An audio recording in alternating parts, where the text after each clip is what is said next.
या फिर आप किसी भी दूसरे राज्य से, किसी भी राज्य से आप बोर्ड एग्जामिनेशन का तैयारी कर रहे हो, या फिर आप ओपन बोर्ड का तैयारी कर रहे हो, ठीक है बच्चे, किसी भी बोर्ड से तैयारी कर रहे हो, ठीक है, तो कोई भी दिक्कत नहीं है।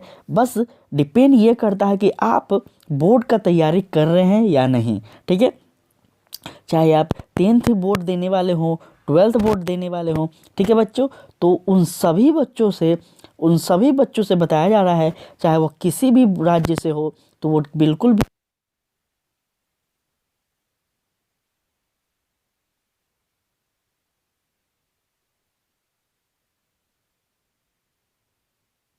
क्या होता है बच्चे, इनका लेक्चर लिया जाता है, ठीक है, यहाँ पे लेक्चर ली जाती है। और सबसे इम्पोर्टेंट बात जो कि इस चैनल की सबसे खासियत है वो क्या है बच्चों,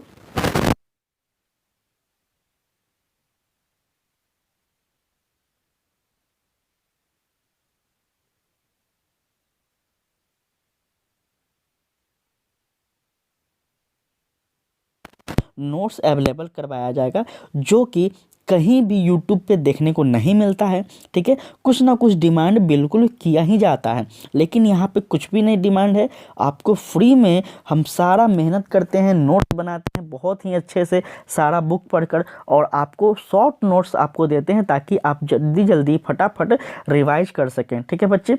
तो प्लीज़ बच्चे, आप सभी से रिक्वेस्ट है, ये सिर्फ हम आप ही के लिए करते हैं ताकि आपको बोर्ड एग्ज़ाम जो इतना टफ, इतना हार्ड बना दिया गया है, यह आपको हार्ड ना लगे, यह आपको टफ ना लगे, यह बस आपको आसान लगे, ठीक है। बहुत सारे बच्चों के द्वारा ऐसा सुनते हैं हम कि बहुत सारे टीचर लोग, खासकर बहुत सारे यूट्यूब पे टीचर हैं, ऑफलाइन में टीचर है, वो लोग बोलते हैं, बच्चों में भर दिए हैं कि बोर्ड एग्ज़ाम टफ है, बोर्ड एग्ज़ाम ये है। इसीलिए हम बच्चों आपका हर तरह से हेल्प कर रहे हैं ताकि आप बोर्ड एग्ज़ाम को टफ ना माने, बोर्ड एग्ज़ाम को एंजॉय करें, ठीक है। और बहुत ही बेहतरीन ढंग से आप इस चैनल से जुड़ कर रहिएगा, इस चैनल से देखिएगा जुड़कर बच्चों, कि आप बहुत ही अच्छे ढंग से और बिना किसी प्रेशर के आप बोर्ड एग्ज़ाम को क्लियर कर देंगे। तो प्लीज़ बच्चों, आप सभी से रिक्वेस्ट है कि अभी तक चैनल को सब्सक्राइब नहीं किए हैं तो आप लोग प्लीज़ बच्चों चैनल को सब्सक्राइब कर लीजिए, और अपने दोस्तों, अपने फैमिली फ्रेंड्स सभी को यह चैनल के बारे में बताइए, ताकि जो बच्चे बोर्ड एग्ज़ाम को टफ समझते हैं, या फिर जो बच्चे किसी कारणवश तैयारी नहीं कर पा रहे हैं अपने लक्ष्य की ओर, वो अपने लक्ष्य को पाने में तैयारी उनका कुछ कमी है, तो प्लीज़ बच्चे वो चैनल भी को क्या करेंगे, सब्सक्राइब कर लेंगे वो भी, और इस चैनल से जुड़कर अपने स्टडी को क्या करेंगे, तैयारी करेंगे, ठीक है बच्चे। तो प्लीज़ आप लोग शेयर कर दीजिए, व्हाट्सअप, फेसबुक, इंस्टाग्राम जो भी है आप लोग शेयर कर दीजिए। और हाँ बच्चे, हमें आप इंस्टाग्राम और फेसबुक पे भी आप हमें फॉलो कर सकते हैं। तो चलिए आज हम अपना टॉपिक को स्टार्ट करते हैं। जैसा कि आप सभी को पता है बच्चों कि हम लोगों का क्या चल रहा है, ये टेस्ट सीरीज चल रहा है, जिसमें हम लोग 10 से 15 वर्षों का क्वेश्चन बैंक को सॉल्व कर रहे हैं पूरे अच्छे ढंग से, और इसका आपको पीडीएफ टेलीग्राम पे मिल जाएगा, ठीक है बच्चों। तो प्लीज़ बच्चों आप लोग शेयर ज़रूर से ज़रूर कर दीजिए ताकि ज़्यादा से ज़्यादा बच्चों तक यह पहुंच पाए, ठीक है। तो चलिए सबसे पहला जो हमारा प्रश्न है वह है, देखिए हम लोग का जो आज पहला प्रश्न है वह क्या कह रहा है बच्चे, तो निकट दृष्टि दोष का निवारण किस लेंस से किया जाता है, ठीक है। निकट दृष्टि जो है, निकट दृष्टि जो दोष है उसका निवारण किस दृष्टि से, किस लेंस से किया जाता है। तो इसका ऑप्शन क्या है बच्चे, आपके सामने यहाँ पे ऑप्शन दिया गया है, क्या है, ऑप्शन बी इसका सही आंसर होगा, अवतल लेंस, ठीक है बच्चे। देखिए हम सारा जो भी फिजिक्स का, आपको केमिस्ट्री का, बायोलॉजी का, या फिर कोई अदर सब्जेक्ट जो भी है, हम डिटेल में आपको सब कुछ पढ़ा चुके हैं। अब हम क्या कर रहे हैं, 10 से 15 वर्षों का क्वेश्चन बैंक का आपको सारा ऑब्जेक्टिव रिवाइज करवा रहे हैं, ताकि आप क्या करें, ऑब्जेक्टिव को सही, क्योंकि बिहार बोर्ड में बच्चों आप सभी को पता होगा कि ऑब्जेक्टिव का दबदबा है। अगर ऑब्जेक्टिव आप सही नहीं करते हैं तो फिर आपका मेरिट में आपका रिजल्ट बनने का कोई संभावना ही है नहीं है, या फिर आप, ठीक है, इसीलिए हम कर रहे हैं बच्चे। तो थोड़ा सा आप लोग इस चैनल से जुड़े रहिए, थोड़ा सा प्रयास करना है आपको, आपका बेहतर रिजल्ट आ सकता है। चलिए क्वेश्चन नंबर 2 कह रहा है कि दीर्घ दृष्टि के निवारण के लिए उपयुक्त किया जाता है। ठीक है, यहाँ पे क्या पूछा, यहाँ निकट पूछा और यहाँ दीर्घ पूछा, मतलब दूर दृष्टि के लिए क्या उपयोग किया जाता है।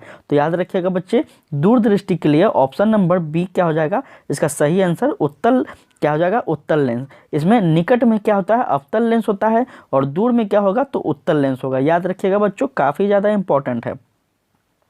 क्वेश्चन नंबर 3 कह रहा है, क्या कह रहा है भाई, तो कह रहा है कि आई ए, ठीक है, आई ए का मान क्या होता है बच्चे, आई ए का मान होता है, क्या होता है, तो आई ए का मान होता है, जरा बताइएगा आप लोग। तो ऑप्शन नंबर ए इसका सही आंसर हो जाएगा 10 - 10 mm। ठीक है, 10 - 10 m, सॉरी m हो गया। ठीक है, चलिए आगे हम लोग बात करें। देखिए, हम एक्सप्लेन इसलिए नहीं कर रहे हैं क्योंकि सारा हम टॉपिक अपने नोट्स में आपको पढ़ा चुके हैं और नोट्स भी आपको टेलीग्राम पे दे दिए हैं। तो अभी हमको ज़्यादा से ज़्यादा क्वेश्चन सॉल्व करवाना है ताकि आपको रिवाइज हो सके, इसलिए हम किसी भी प्रश्न को ज़्यादा एक्सप्लेन नहीं कर रहे हैं क्योंकि हम ऑलरेडी पढ़ा चुके हैं। ठीक है बच्चों, चलिए क्वेश्चन नंबर 4 कह रहा है कि जरा दूरदृष्टता के निवारण के लिए उपयोग किया जाता है। ठीक है, क्या कहा जाता है बच्चे, ऑप्शन नंबर, इसका क्वेश्चन नंबर क्या हो जाएगा, ऑप्शन नंबर सी इसका सही आंसर हो जाएगा, अर्थात क्या हो जाएगा, तो द्विफोकसीय लेंस। ठीक है, द्विफोकसीय डबल फोकस लेंस क्या हो जाएगा, इसका सही आंसर हो जाएगा। ठीक है, चलिए क्वेश्चन नंबर 5 कह रहा है, क्या कह रहा है क्वेश्चन नंबर 5, क्वेश्चन नंबर 5 कह रहा है कि मानव नेत्र जिस भाग पर किसी वस्तु का प्रतिबिंब बनाता है वह कौन सा है। फिर से समझिएगा कि जो मानव नेत्र होते हैं, जो हम सभी के जो आँख हैं, ठीक है, मानव नेत्र जिस भाग पर किसी वस्तु का प्रतिबिंब बनाता है वह क्या कहलाता है बच्चे, तो हमारे जो आँख हैं उस आँख पे जिस आँख किसी वस्तु को हम देख पाते हैं तो हम कैसे देख पाते हैं, ये सब आप लोगों को हम बता चुके हैं। तो ऑप्शन नंबर क्या हो जाएगा, डी इसका क्या हो जाएगा, दृष्टिपटल। ठीक है, दृष्टिपटल इसका सही आंसर हो जाएगा। देखिए, हम किसी भी वस्तु को कैसे दिख पाते हैं, तो सबसे पहले क्या होता है, हमारा जो आई है वो क्या है, तो प्रकाश जो होता है बच्चे, लाइट जो होता है वो क्या पड़ता है, हमारे आँख पे पड़ता है। ठीक है, फिर आँख से टकराकर उस वस्तु पे जाता है जो हम वस्तु देख रहे हैं, तो इसे ही क्या होता है, हम कहते हैं दृष्टिपटल, इसके माध्यम से हम लोग देख पाते हैं। चलिए क्वेश्चन नंबर 6 कहता है, क्या कह रहा है कि प्रकाश किस रंग का तरंगदैर्घ्य सबसे अधिक होता है, प्रकाश किस रंग का तरंगदैर्घ्य सबसे अधिक होता है। तो आप सभी को पता होगा, अगर मन से आप फिजिक्स पढ़े होंगे तो सभी को पता होगा, ऑप्शन नंबर सी अर्थात लाल होता है। ठीक है बच्चे, आप लोग भी इस सारे क्वेश्चन को आंसर देते जाइएगा जल्दी जल्दी आप लोग कमेंट में। आप सभी को बताना है कि आपका जो कि अब एग्ज़ाम में ज़्यादा दिन नहीं, बस 10 से 15 दिन बचा हुआ है, तो आपको यह बताना है कि आप कितना प्रैक्टिस कर चुके हैं, कितना आप अपने एग्ज़ाम के लिए तैयार हैं। आप लोग भी कमेंट में ज़रूर बताइए रहिएगा बच्चों। ठीक है, हम तो आपको आंसर के साथ बता ही रहे हैं। प्रिज्म से प्रकाश की कौन सी परिघटना घटती है, प्रिज्म जो है, प्रिज्म से प्रकाश की कौन सी परिघटना घटती है। तो बच्चों बता दें आपको, ऑप्शन नंबर क्या हो जाएगा इसका, सी अर्थात वर्ण विक्षेपण। ठीक है बच्चों, वर्ण विक्षेपण से क्या होती है, प्रकाश की परिघटना घटती है प्रिज्म से। क्वेश्चन नंबर 8 कह रहा है, क्या कह रहा है भाई, तो मानव नेत्र के किस भाग पर किसी वस्तु का प्रतिबिंब बनता है। फिर से वही बात आ गया जो हम लोग अभी ऊपर में पढ़े हैं। ठीक है, क्वेश्चन को दोहरा दिया गया है। ठीक है, तो इसका क्या हो जाएगा, दृष्टिपटल, अभी हम लोग जिक्र कर चुके हैं। आगे बढ़ते हैं बच्चों, तो आगे है क्वेश्चन नंबर क्या 9। क्या कह रहा है क्वेश्चन नंबर 9 कि चंद्रमा पर खड़े अंतरिक्ष यात्री को आकाश प्रतीत होता है, कैसा प्रतीत होता है। अगर चंद्रमा पे कोई व्यक्ति खड़ा है बच्चों, चंद्रमा पे कोई व्यक्ति खड़ा है तो उसको अंतरिक्ष में जो आकाशें हैं, ठीक है, अंतरिक्ष का आकाश कैसा प्रतिबिंब होगा, कैसा प्रतीत होगा। ठीक है, तो कैसा होगा, option number option number D अर्थात क्या होगा, काला होगा। ठीक है, क्या होगा, काला प्रतिबिंब, काला दिखेगा। ठीक है, चलिए कह रहा है क्वेश्चन नंबर 10, श्वेत रंग कितने रंगों से मेल में से बनता है, श्वेत रंग जो है वह कितने रंगों के मेल से बनता है। तो ऑप्शन नंबर इसका क्या हो जाएगा, डी अर्थात क्या हो जाएगा, 7 रंगों के मेल से क्या बनता है बच्चों, तो श्वेत रंग बनते हैं। वाइट जो कलर होते हैं वह कितने कलर के मिलकर बनते हैं, तो याद रखिएगा, ठीक है, 7 कलर का मेल होता है। ठीक है, क्वेश्चन नंबर 11 कह रहा है क्या, कि दृश्य प्रकाश में किस वर्ण का तरंगदैर्घ्य अधिकतम होता है, दृश्य प्रकाश में किस रंग का वर्ण का तरंग दैर्ध्य अधिकतम होता है। तो सही इसका आंसर क्या हो जाएगा बच्चों? इसका सही आंसर हो जाएगा आपको ऑप्शन नंबर क्या हो जाएगा?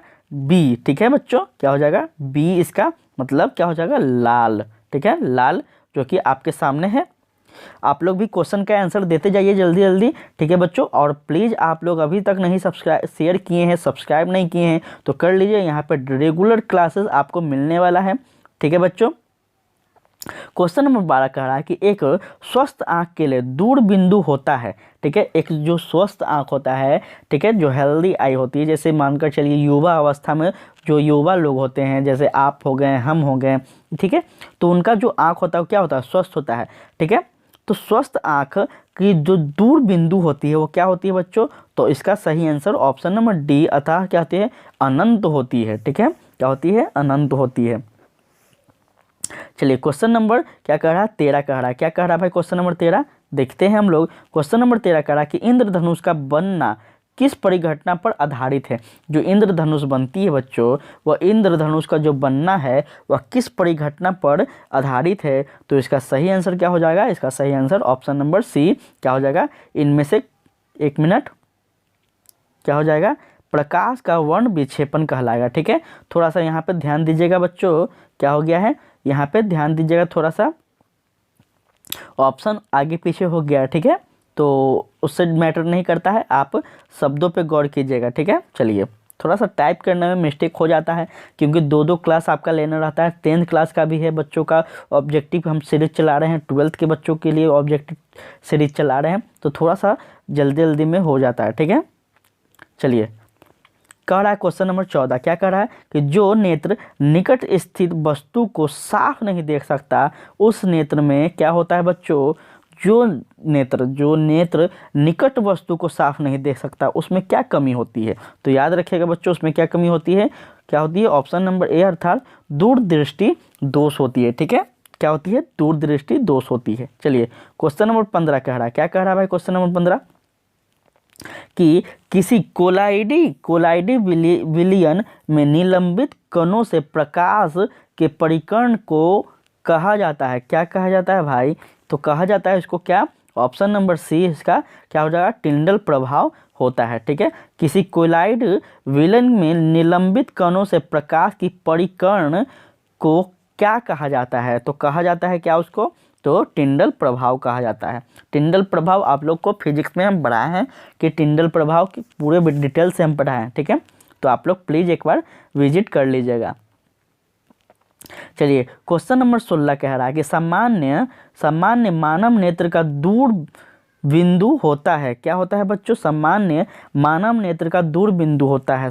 ठीक है, तो इसका सही आंसर क्या हो जाएगा? इसका सही आंसर हो जाएगा ऑप्शन नंबर डी। ठीक है, अनंत होता है। अभी जस्ट हम लोग थोड़ा सा ऊपर में इसको पढ़े हैं।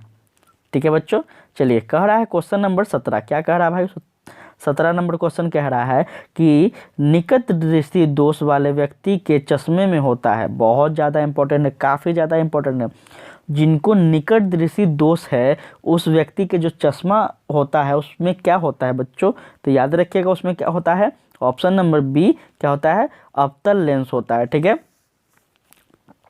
जिसको निकट दृष्टि दोष है उस व्यक्ति को चश्मा जो डॉक्टर देते हैं उसमें कौन सा लेंस होता है? तो अवतल लेंस होता है। ठीक है, याद रखिएगा, काफ़ी ज़्यादा इंपॉर्टेंट है, काफ़ी ज़्यादा। कह रहा है क्वेश्चन नंबर 18। क्या कह रहा है भाई?